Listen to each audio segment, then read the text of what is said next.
Card ఉన్న వ్యక్తి వాళ్ళ బిడ్డ గిట్ట పెళ్లి చేస్తే ₹1,00,000 ఇవ్వాలని చెప్పి కొట్లాడుతూ ఉన్నాం. డెలివరీ అయితే ఒక 50,000 ఇవ్వాలని చెప్పి కొట్లాడుతూ ఉన్నాం. చనిపోతే ఇప్పుడు 1,00,000 ఇస్తూ ఉన్నాం. ఒక ₹3,00,000 ఇవ్వాలని చెప్పి కొట్లాడుతూ ఉన్నాం. యాక్సిడెంట్లో చనిపోతే ఇప్పుడు ₹6,00,000 ఇప్పిస్తూ ఉన్నాం.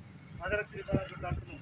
ఏవైతే మా డిమాండ్స్ ఉన్నాయో ఈరోజు కార్మిక దినోత్సవం కాబట్టి ఈ సందర్భంగా గౌరవ ముఖ్యమంత్రి గారు, మన కార్మిక శాఖ మంత్రిగా ఉన్నటువంటి రేవంత్ రెడ్డి గారు రవీంద్రాబాద్లో జరిగే మీటింగ్లో ప్రకటన చేయాలని చెప్పేసి ఈ సందర్భంగా తెలియజేస్తూ